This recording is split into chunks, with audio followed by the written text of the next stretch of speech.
Today we're going to be talking about circles. But before we get into some new information, let's take a look at some things that we already know. First of all, we know that circles are two-dimensional shapes, which means they are flat and they have no depth. We know that circles, if we were to measure their angles in a circle, are 360 degrees around. We know that circles have infinite symmetry, which means if I draw a line directly through the middle of my circle, it's going to be the same on either side of the line.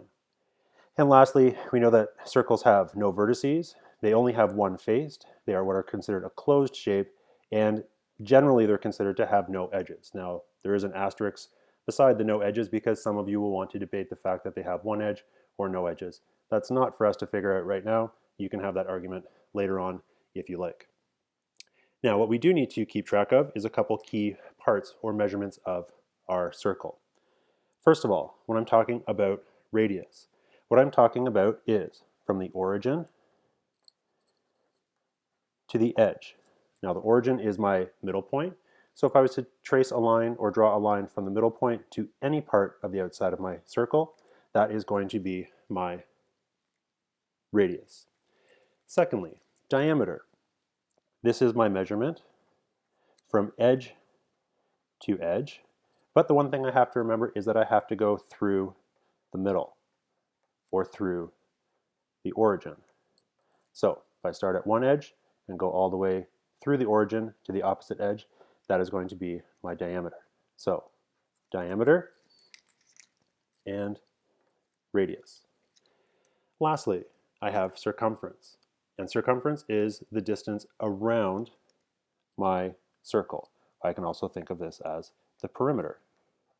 So if I was to start, let's say here at 12 o'clock and measure all the way around the outside of my circle and came back right to where I started, that would be my circumference. These are some key things we need to know before we can continue on. Now, some basic formulas that I can use to help me do my calculations while working with circles are as follows. But before we get started with that, just want to make a quick little note. Obviously, one of the things that we're going to be using is this variable or this constant called pi. We know that pi is equal to 3.14, and then there's actually a whole bunch of decimal places after that 4. But to keep life simple and to make it easier for you guys, especially seeing as some of you may not have a scientific calculator with you, whenever we see pi as that variable that we're going to use, we're always going to insert 3.14. So that's something we have to keep in mind. Now, when I'm working with radius, there's two ways that I can determine the radius. I can either take the diameter and divide it by 2. So that means if I'm given the diameter and I want to find the radius, I can take half of that. The other way that I can write this is 1/2 d. Either way, this is the same information or the same thing that I am trying to figure out, and it's going to allow me to calculate an appropriate radius. Secondly, if I'm trying to find the diameter of something, generally if I'm looking for the diameter, I'm going to be given the radius, and because the radius is twice the diameter, I can find the diameter by using the formula d equals 2r. Lastly, if I'm looking for circumference, and this is where this number comes into play, I can use one of two things depending on the information that I'm given, and I do want to make sure that I'm using the measurement that I have.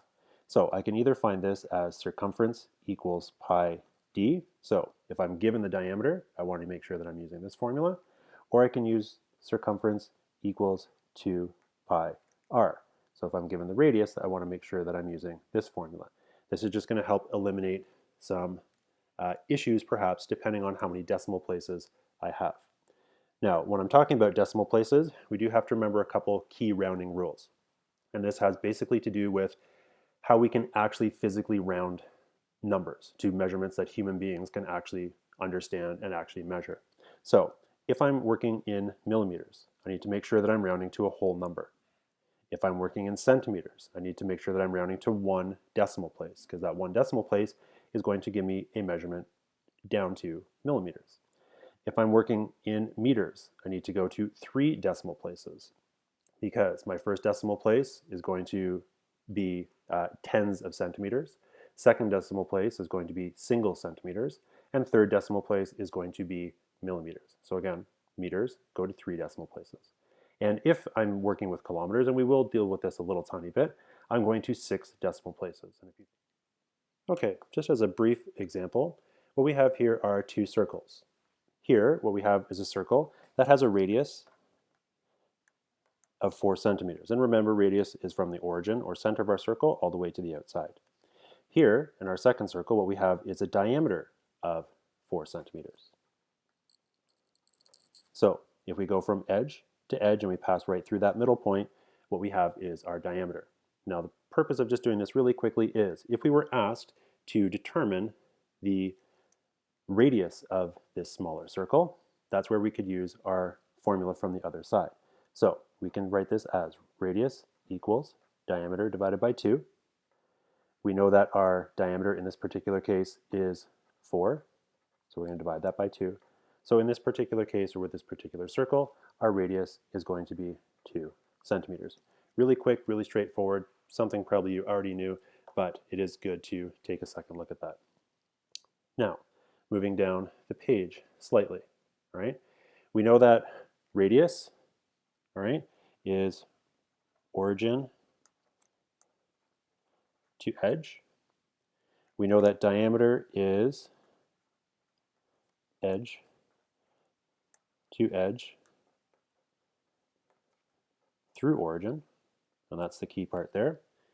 And we know that the circumference is the distance around.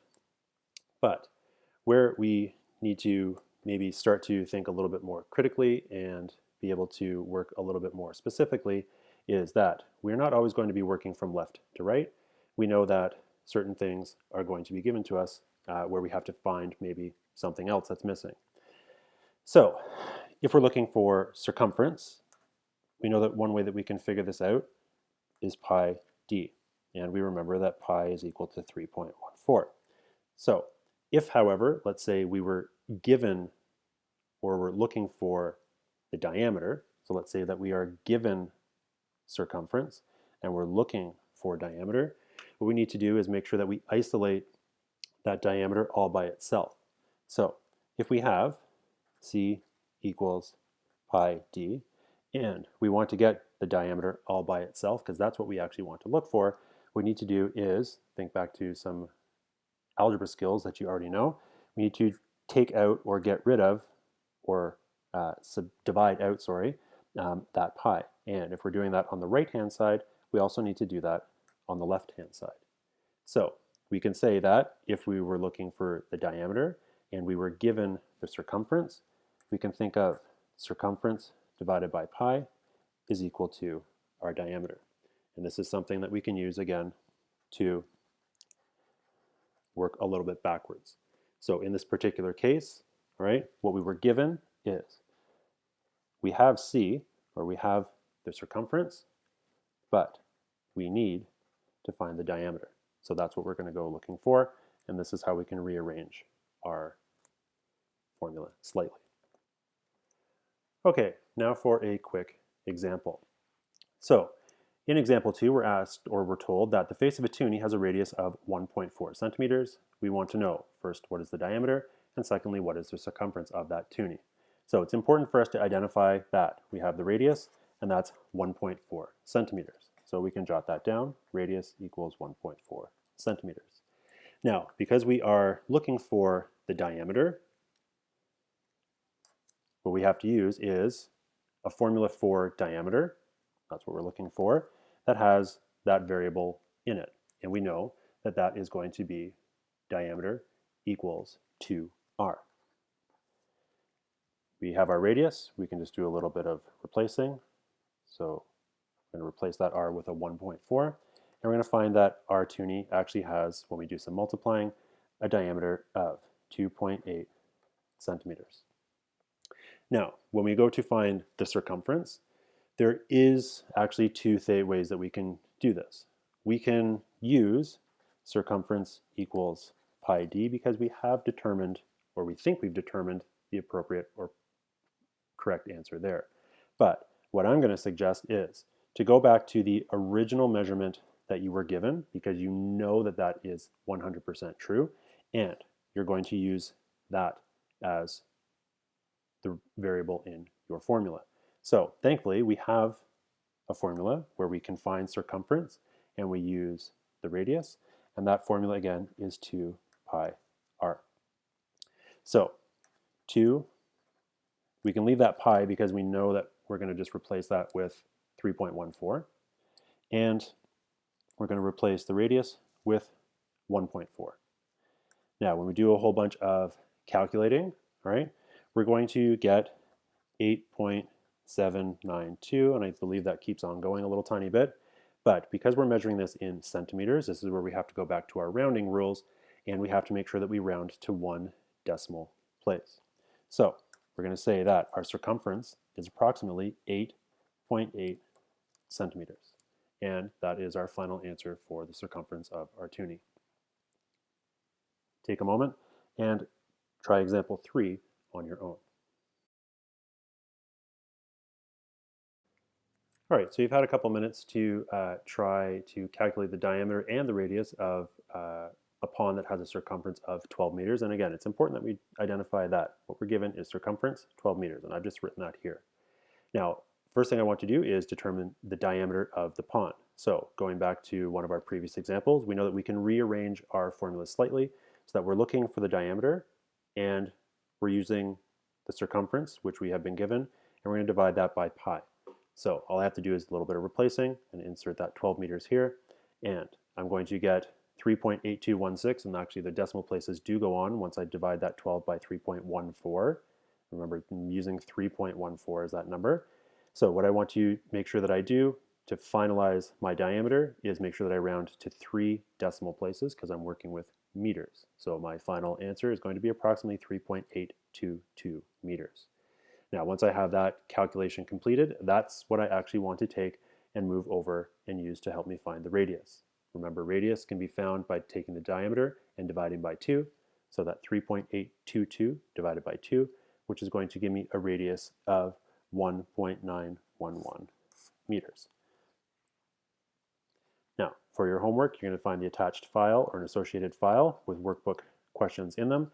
And the second part is to create a little cue card. So if you have an actual cue card at home, it's a good idea to put all of your formulas, because there's going to be quite a few of them that we're going to use over the next couple weeks, on that cue card so that everything is in one place. If you don't have an actual cue card, just find a sheet of paper or an area in a little notebook to write all your formulas down. It'll be easier to access, and you'll know where everything is when you need it.